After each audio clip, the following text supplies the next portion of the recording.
বন্ধুরা, আশা করি তোমরা সকলে ভালো আছো। তোমার চ্যানেলে তোমাদের সবাইকে স্বাগতম। তো আজ আমরা উচ্চ মাধ্যমিক 4th সেমিস্টারের বাংলা নিয়ে কিছু আলোচনা করব।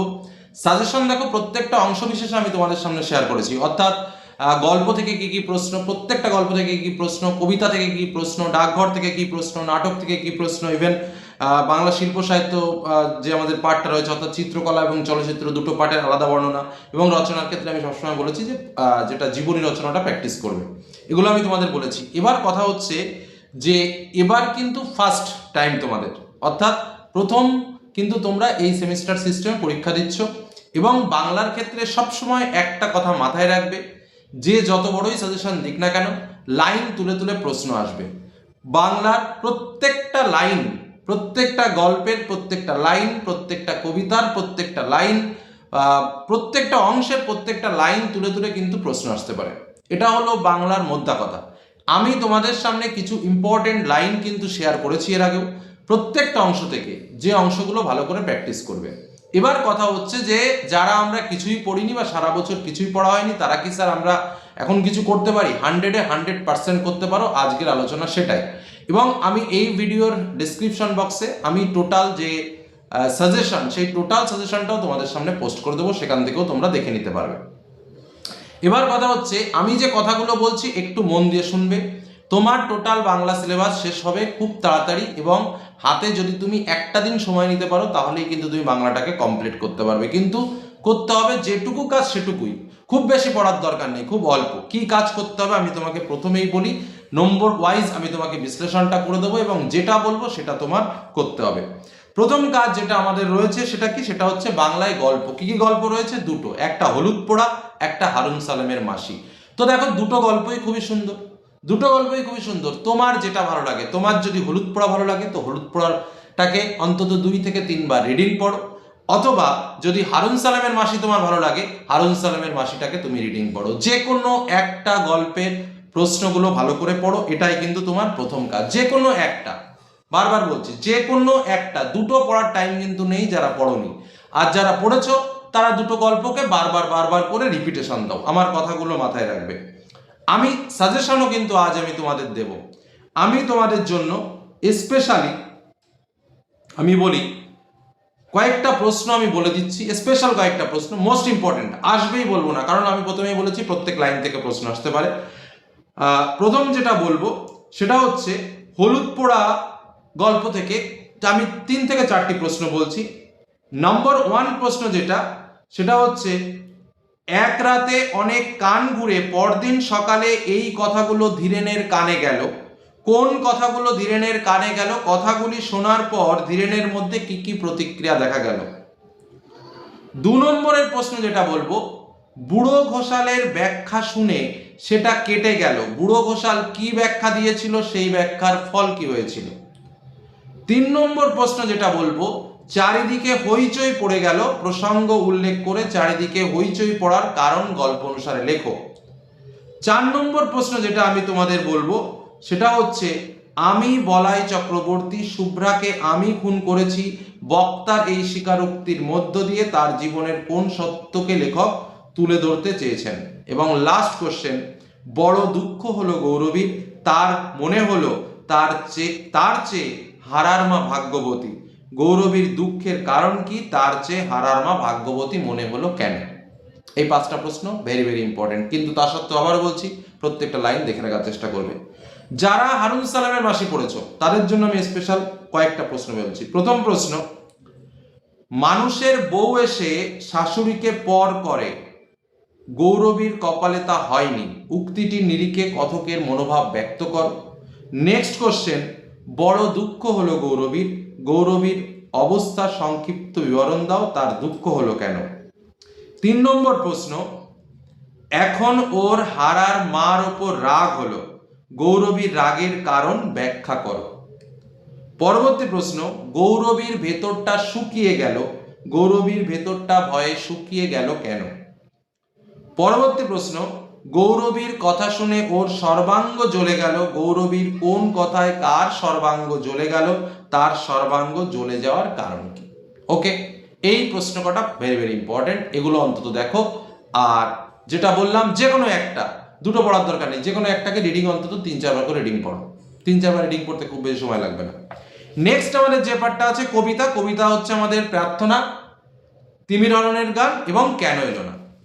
দেখো 3টে কবিতায় আমার কাছে ফেভারিট কবিতা, কিন্তু তোমাদের কাছে ফেভারিট কোন 3টে সেটা তোমরাই বুঝতে পারবে।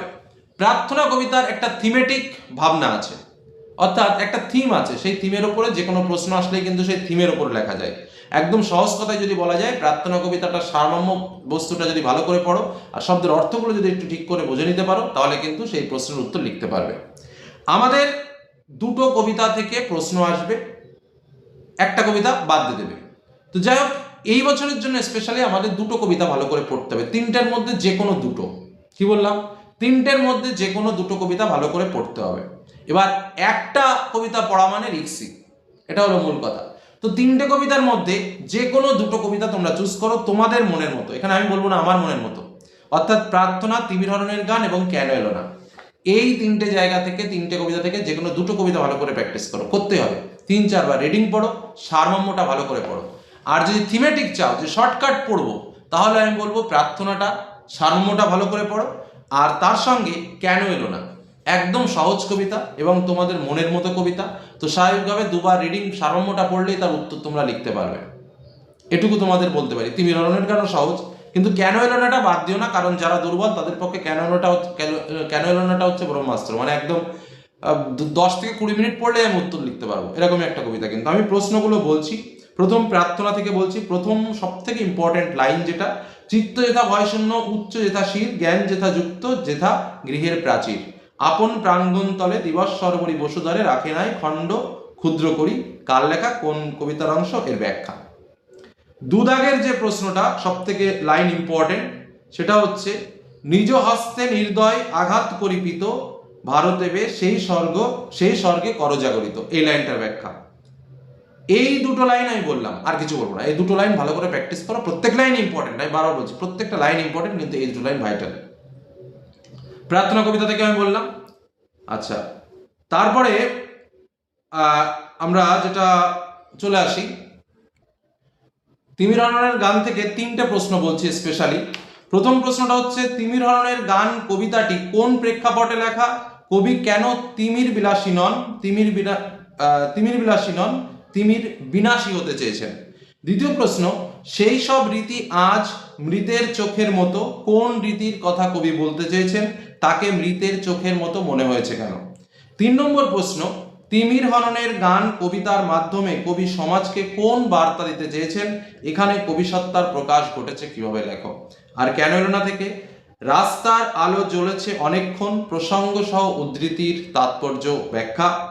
ও বাড়ির পাঁচিলটা থেকে লাফিয়ে নামলো একটা কালো গোপওয়ালা বেড়াল, কবি কোন প্রসঙ্গে উক্তিটি ব্যবহার করেছেন, উক্তিটির তাৎপর্য লেখো। তারপরে কোশ্চেন, এবং মোস্ট ইম্পর্টেন্ট কোশ্চেন, বারুদের গন্ধে ভরা রাস্তা দিয়ে অনেক অলিগলি ঘুরে মৃত্যুর পাশ কাটিয়ে বাবা এলো, ছেলে এলো না, যেটা হচ্ছে এই কবিতার মূল ট্র্যাজেডিক লাইন।